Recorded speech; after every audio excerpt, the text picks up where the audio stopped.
guys, today we are going to review the Colt M16.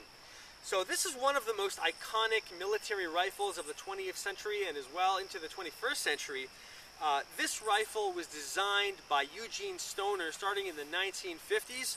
The US military wanted him to create a rifle that was lighter than what they had up till then, which was originally they had the M1 Garand, then they had the M14.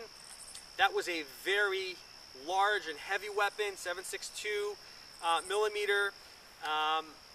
The real problem with that is that soldiers couldn't carry enough ammo with them, because when you're dealing with a large heavy caliber, the more ammo that you carry, the more weighted down you are. So they had to choose between if they're going to carry enough water and stay hydrated, or field rations, etc., or if they're going to carry ammo. So really they had to limit the amount of ammo they could carry.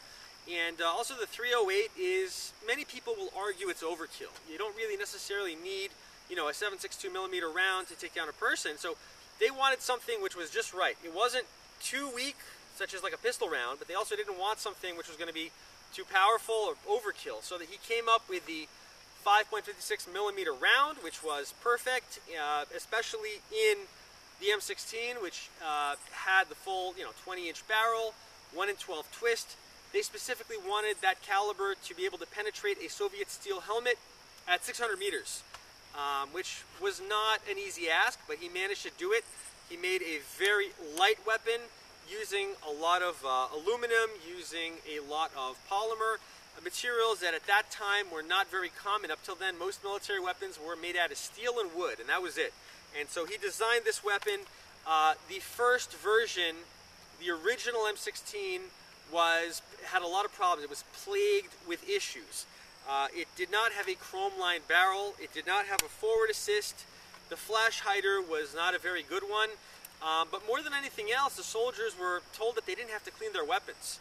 Now, as anyone who's ever been in the military can attest to, if you don't clean your rifle, especially if you're shooting it a lot and you're carrying it in the desert, in the jungle, through mud, through grime, through dirt, you're going to have foul-ups nonstop. And so the M16s, not surprisingly, were jamming up in Vietnam, because they started getting issued in the 1960s, and that first generation of rifles was really problematic. So they had to be recalled, and then they came up with the M16A1, which is what you see right here. Very cosmetically similar to the original one, but it has that forward assist, it had chrome-lined barrel, and an improved flash hider. They also came up later on. Originally they had a 20-round box magazine. Later on they came up with the 30-round magazines. And so this is basically the rifle that they were issuing in Vietnam in 1968 till 1975, when the Vietnam conflict completely ended with the pullout from Saigon after the U.S. had already pulled their troops out. But anyhow, the reason I like this weapon so much is because this is the weapon that I was issued during basic training in the IDF. I served from 2002. I enlisted in July 2002, and during basic training, this is what they issued me, a Colt M16A1. And by that time in the U.S., the military was not using these anymore. They had M16A2s, and the M4 was already coming into use, but the IDF was still using the M16A1. And it's identifiable by the fact that it's got this triangular handguard, which is not very rugged, but very comfortable. In Hebrew, they would call this the burekas. And then the stock is also pretty much different from the A2 stock. It's a little bit shorter, not as rugged, and it doesn't have a pouch in here to store a cleaning kit. But anyhow, aside from that, this is the type of rifle that I had, and it's really an excellent gun. We were shooting this out to 600 meters, and it was very effective, but you got to make sure to clean it. I can remember that very clearly. We were cleaning our guns every single night, and you need to, otherwise it's going to fail on you. So let's talk about how this works. You got the 30-round box magazine. These ones that have this yellowish color, these are the older ones from the 1980s. Later on, they made them with a different coating, and they're gray, but this is one of the original ones. So we got our pistol grip, we got our carry handle. The ones, the ARs coming out today, M4s, they don't have the carry handle anymore. It's got the pencil barrel, which makes it nice and light. You got your front sight, rear sight is inside of the carry handle, charging handle over here. Your buffer tube goes inside of the stock, and you have your BCG bolt carrier group is right there. This is your dust cover, got to keep that closed at all times. Mag release, trigger, trigger guard, pistol grip, selector switch is over here. Goes from safe to semi, and in the military version's auto. This one only goes to semi, obviously for NFA reasons.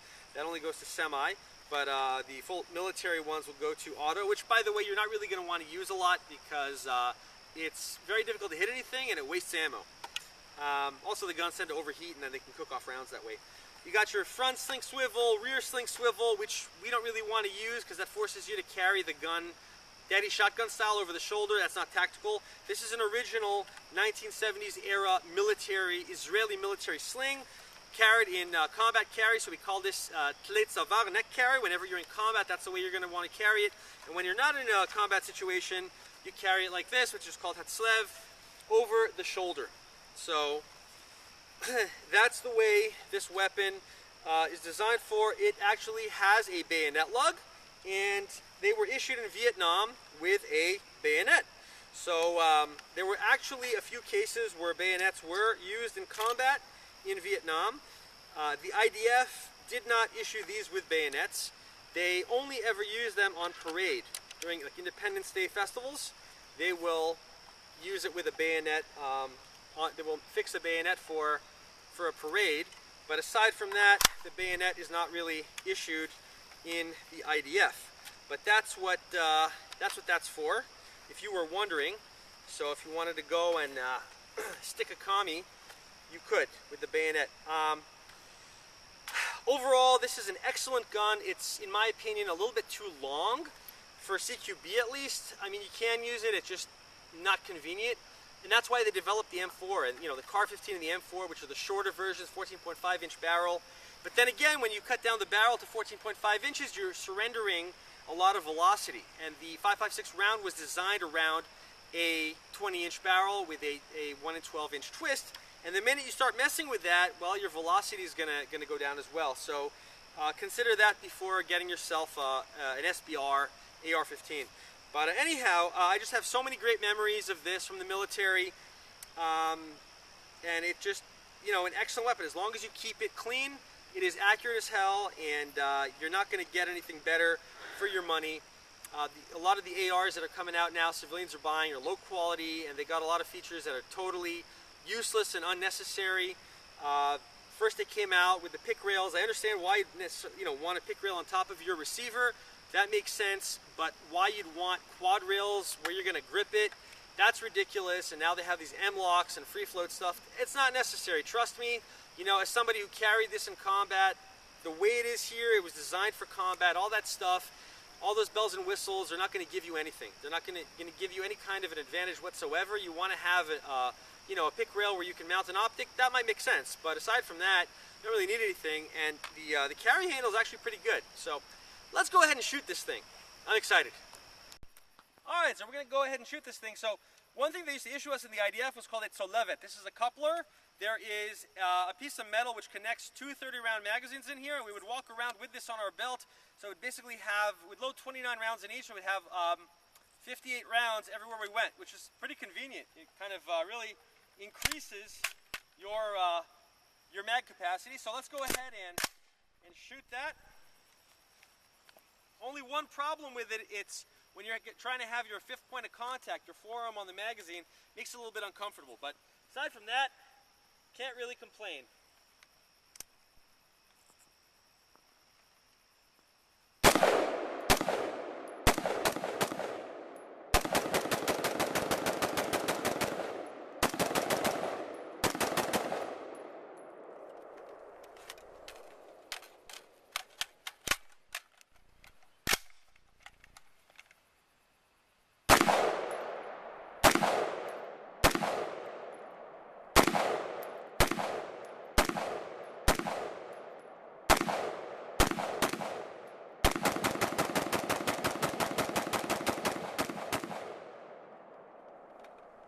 Man, look at that smoke.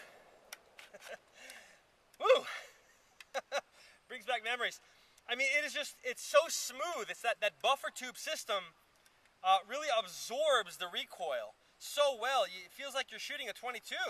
You know, it's unbelievable how manageable that recoil is on an AR-15, M16. It's really amazing. An AK recoils so much more. You know, so many rifles would recoil so much more than that. Here, we're going to go into the prone with this one.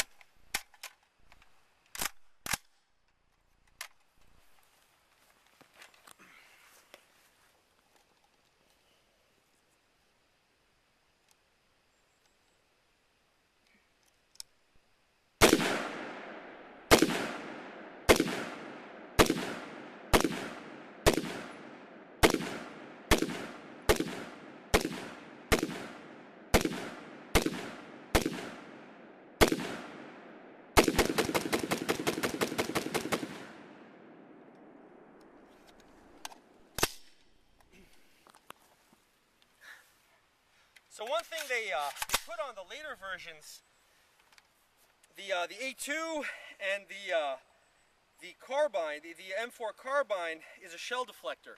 So one thing I remember very vaguely from the military basic training, those shells that are coming out can go in pretty much any direction, sometimes even back in your face.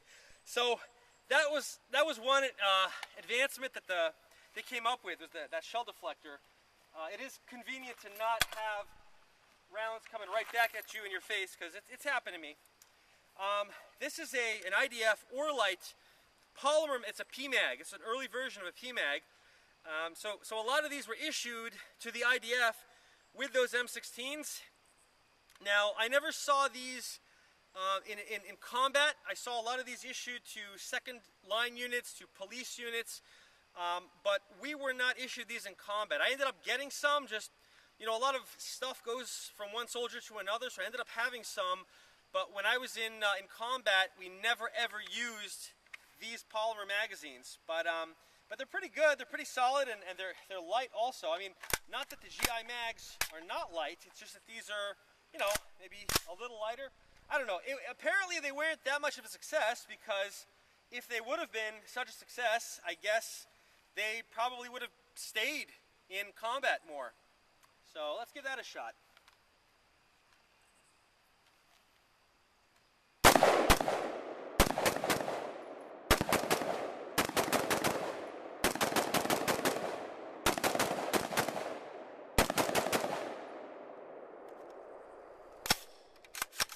Yeah, not too bad. Not too bad. You know, it works. They definitely work. So I got another one here. Another one of these. So one of the things that we were doing constantly in the IDF is we were practicing to go into different shooting positions. So we had, there's the standing, there's the kneeling, and then there's the prone position. So we were constantly training to go between the standing, the kneeling, and the prone. There's different positions for different purposes. Your default position is going to be the prone, flat on your belly. That gives you the most protection in the military. It also makes you the most accurate at the long range. And then your secondary position is the kneel, and your least common position is the standing. But for civilians who generally use handguns more than rifles, it's like totally the opposite. But we're going to start. We're going to do this magazine in the standing, then to the kneel, then to the prone, within one magazine.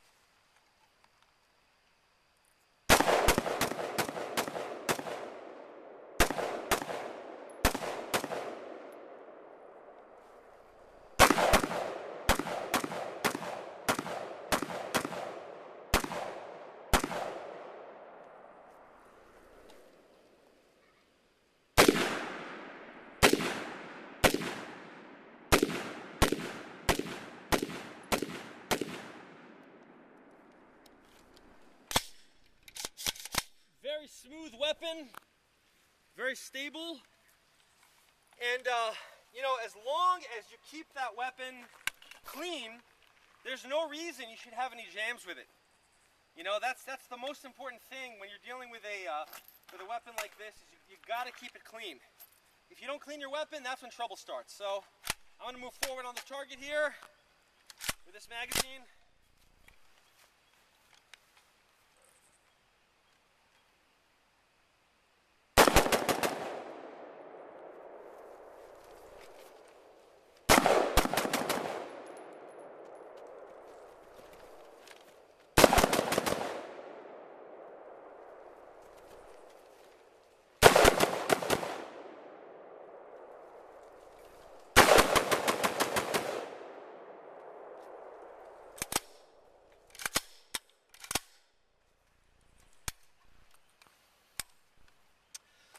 Man, you know, there's a reason that this weapon was adopted by the US military, the IDF, Canada, a lot of countries in Europe, many US allies, South Korea, Taiwan, you know, you name it, Philippines. It was adopted, it was used successfully in combat in many conflicts, and it's stayed in use to this day. The IDF still uses in combat units the M16A1. It's that good a weapon. It's an ageless design. A lot of people would argue that any of the quote improvements they made on the original M16, the Eugene Stoner designed, were not improvements at all, but actually really downgrades, and I can agree with a lot of that. You know, I think, yeah, the shell deflector makes sense. There's other things that could be improved. I mean, the Picatinny rail, that does give you a lot of options for optics, but overall, there's nothing like the original. If I had to go into combat and I was given the option of an M16A1, I'd say, hell yeah, I would have absolutely no problem going up against any military using any more modern design, because I know how effective this is. I know this is super accurate. Just with iron sights, you can take out targets at hundreds of meters, and you know, the sights don't tend to knock out of zero because of the way they were designed by Eugene Stoner. You need a bullet to re-zero them, and so the later versions, the A2 and the M4, those sights can be zeroed by hand, which can tend to allow them to knock out a zero, and so that's quite a disadvantage in combat. You know, there's so many things that this was designed with that just give it such an advantage in just so many ways. And so, you know, if you're a new shooter and you're just getting into, you want to get an AR-15, or if you're somebody like with a lot of experience who's been shooting for years, I would strongly suggest, if you can get yourself a Colt A1, do it. They're not hard they're not easy to find, and they're not cheap. They're certainly not cheap. But if you can find one, get one. Doesn't have to be an original old pre-ban. You could actually get one built from a parts kit. There's a lot of Colt parts kit, actual M16 military surplus parts kits floating around out there, and you could buy one if you can source somewhere, you know, any kind of Colt lower receiver and a Colt barrel. There you go. You got an all original, you know, rifle there. Or if you want to go with some other mil-spec manufacturer that's similar enough to Colt in terms of the quality, you could do yourself, you know, a build. That'd be the cheaper way to go. For, I would estimate, under $1,200 bucks, you could get yourself, you know, an A1, which is essentially the same thing as this. Whether or not the engravings on the receiver actually say Colt or not, you know, I think that's a lot less important than whether the gun is mostly Colt parts. There were other companies that did make this stuff as well, but nothing as good as Colt. You know, Colt today is not Colt back in the day. It was bought out by CZ, and the quality now is not what it was then, but the older Colt stuff is top of the line. And if you can get yourself an original M16A1 from that time, from the 70s, you know, 80s, I think you'll be doing yourself quite a service, and you know, you're going to have generations of soldiers whose footsteps you'll be following in. So, listen guys, it was a pleasure making this video for you. It brings back all these memories from the IDF when I was, you know, a young 18-year-old in basic training carrying this rifle. And it just, you know, the nostalgia is just unbelievable. So I hope you love this video, and make sure to like, share, and subscribe. Tune in for more content. We're going to be reviewing a whole lot more Israeli military firearms, as well as a variety of other firearms, concealed carry guns, military weapons from the whole world, historic guns, etc. So I will see you next time.